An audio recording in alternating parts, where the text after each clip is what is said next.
kita mulai dengan doa. Ada yang mau memimpin doa? Baik, silakan Roger. Sebelum kita memulai pembelajaran kita mulai dengan doa.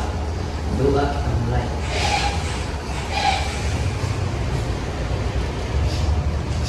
Doa selesai. Kok banyak kursi yang kosong ini? Apakah ada yang tidak hadir? Ada Bu. Siapa yang tidak hadir hari ini? Budi Samuel Sama? Mirna Elizabeth. Satu lagi? Itu memang kosong, Bu? Oh, memang kosong. Baik. Bagaimana kabar kalian hari ini? Baik, Puji Tuhan. Nah, ada yang tahu materi kita hari ini materi apa? Sistem Osmoregulasi. Osmoregulasi. Ya, sistem osmoregulasi. Jadi di sini ada dua tujuan pembelajaran kita pada hari ini. Yang pertama, agar kalian dapat menjelaskan pengertian dan fungsi osmoregulasi dalam tubuh makhluk hidup secara lisan dan benar. Lalu tujuan yang kedua adalah siswa mampu menganalisis mekanisme osmoregulasi pada manusia dengan tepat melalui diskusi kelompok dan presentasi. Ada yang tahu apa itu osmoregulasi? Dan yang bekerja untuk menjaga keseimbangan.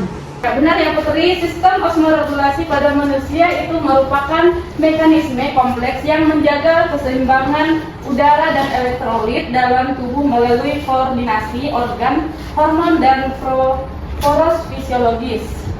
Nah, di sini Ibu ada dua gambar. Ada yang tahu ini gambar apa? Apa yang kalian lihat di gambar ini? Orang capek. Tekanan darah itu.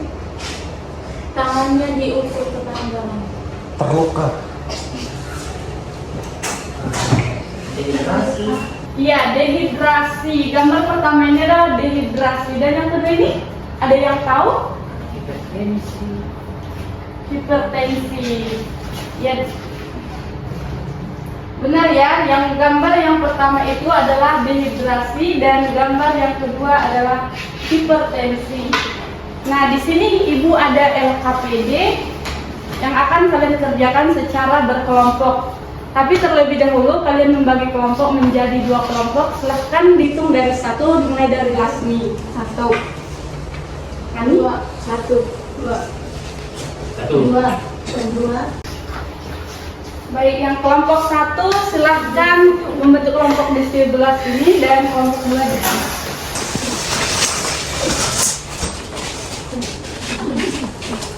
Silahkan bentuk lingkaran.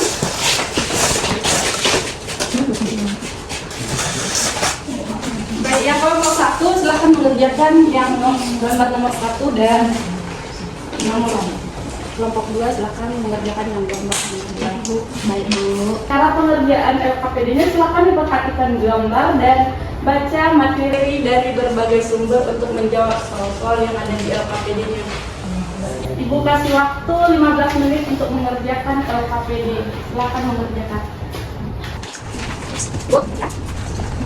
Ini nomor 1. Silakan jawab yang ini pengertiannya, lalu sebenarnya dan cara menjawabnya. Silakan Ibu menjawab jawabannya. Coba baca. Jadi tuliskan yang paling yang lebih apa? Sebenarnya terus sebenarnya Ibu. Apakah sudah selesai? Sudah Bu. Ya. Kelompok 2? Apakah sudah selesai? Sudah. Baik. Silakan menunjuk satu perwakilan kelompok untuk mempresentasikan hasil diskusinya. Nanti yang presentasinya bagus Ibu kasih hadiah. Silakan dari kelompok satu perwakilannya siapa?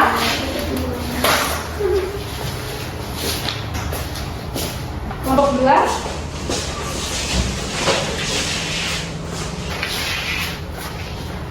Baik, silakan dipresentasikan. Baik, yang black kelompok 1. Baik, saya dari kelompok 1 akan presentasikan itu peta konsep gambar 1, yaitu dehidrasi. Dehidrasi adalah kondisi kekurangan cairan dalam tubuh karena jumlah cairan yang keluar dari banyak daripada yang masuk. Dehidrasi dapat terjadi akibat aktivitas fisik dan berlebihan, kurang minum atau kehilangan cairan melalui keringat, muntah dan diare. Dampak dehidrasi ada antara lain menurunnya kemampuan kognitif, kelelahan, gangguan keseimbangan elektrolit dan penurunan termahisi. Itu penyebabnya kurang asupan cairan, tidak minum cukup air karena lupa, kesibukan, dan keterbatasan akses air bersih merupakan penyebab paling umum dehidrasi. Ketigaan, minum air putih yang cukup, konsumsi makanan dengan kandungan air tinggi, minum lebih banyak saat berolahraga dan aktivitas di cuaca panas. Kita berikan aplaus kepada Lasmi. Silakan untuk kelompok 2. Baik, saya perwakilan dari kelompok 2 yang mempresentasikan hasil diskusi kami. Jadi peta konsep gambar yang kedua itu adalah hipertensi. Nah, hipertensi ini adalah kondisi medis di mana saat tekanan darah dalam arteri meningkat secara signifikan dan biasanya dengan tekanan darah sistolik kurang lebih 140 mmHg. Nah, apa sih penyebabnya? Dan penyebabnya itu ada genetik atau keturunan, obesitas, konsumsi garam yang berlebihan, kemudian kebiasaan buruk seperti merokok. Nah, lalu bagaimana kita mencegahnya? Mencegahnya bisa mengkonsumsi makanan yang sehat, berolahraga, dan menjaga berat badan yang ideal. Sekian Ibu. Baik, berikan tepuk tangan untuk kelompok 2. Silakan duduk. Dan yang lain silakan kembali ke tempat duduk masing-masing.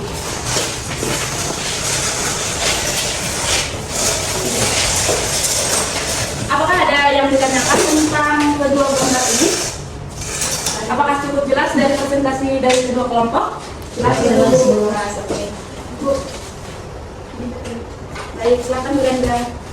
Osmoregulasi itu adalah mekanisme kompleks yang menjaga keseimbangan udara dan elektrolit pada tubuh. Jadi organ-organ dalam sistem osmoregulasi itu antara lain itu ada ginjal, kulit, dan juga hipotalamus. Yang pertama, ginjal. Ginjal terdiri dari korteks medula, panggul ginjalis. Untuk fungsi ginjal itu, unit fungsional ginjal itu adalah nephron atau glomerulus kapsul, bauan tubulus proximal, lempung Henle, tubulus distal, ductus pengumpul. Untuk fungsinya adalah filtrasi darah, reabsorpsi zat penting, dan sekresi limbah. Untuk organ yang kedua ada kulit. Kulit berkontribusi dalam osmoregulasi melalui kelenjar ekrim yang mengeluarkan keringat mengandung udara, natrium dan klorida. Saat suhu tubuh naik, keringat mendinginkan tubuh sekaligus mengurangi volume cairan ekstrakular. Lalu yang ketiga ada hipotalamus. Hipotalamus memainkan peran penting dalam osmoregulasi dengan reproduksi dan melepaskan hormon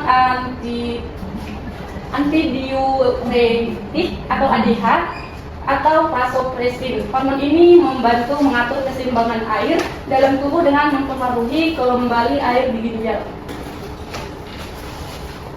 Adapun beberapa fungsi dari sistem osmoregulasi yaitu yang pertama menjaga tekanan osmotik cairan tubuh agar tetap stabil, mengatur volume dan konsentrasi elektrolit dalam darah, menjaga kestabilan darah dan volume darah, mencegah terjadinya dehidrasi atau kelebihan cairan yang dapat mengganggu fungsi sel dan organ.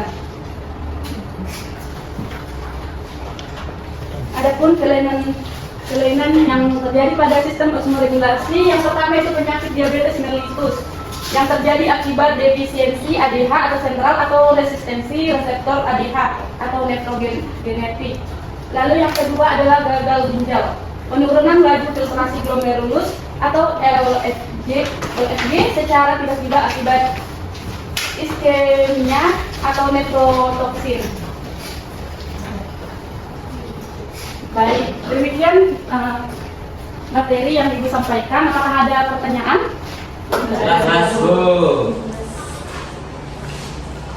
Kan ada yang bisa menyimpulkan materi kita pada hari ini? Baik, silakan Eti.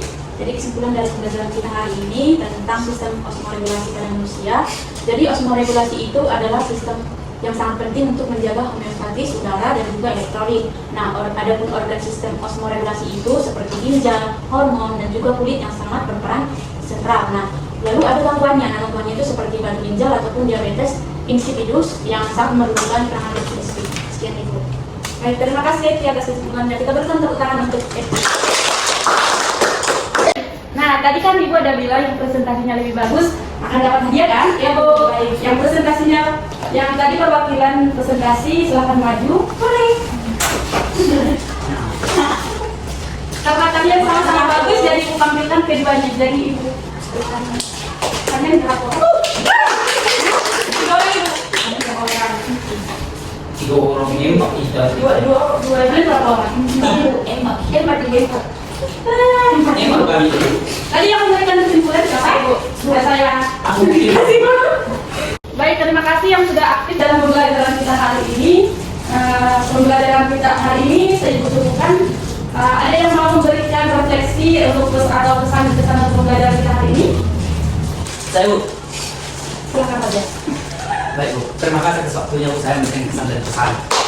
Jadi Bu, pembelajaran kita pada hari ini sangat-sangat luar biasa dan kami merasakan sekali sebagai siswa dan kami menjadi mengetahui tentang sumber regulasi ini Bu. Di mana sebelumnya kami tidak tahu Ibu, sekarang kami mengetahui tentang sumber regulasi itu dan bagaimana apa sih yang terjadi di dalam sistem sumber regulasi ini dan bagaimana upaya kita dalam mengurangi pengurangan kadar air yang ada dalam tubuh kita sendiri. Terima kasih Bu.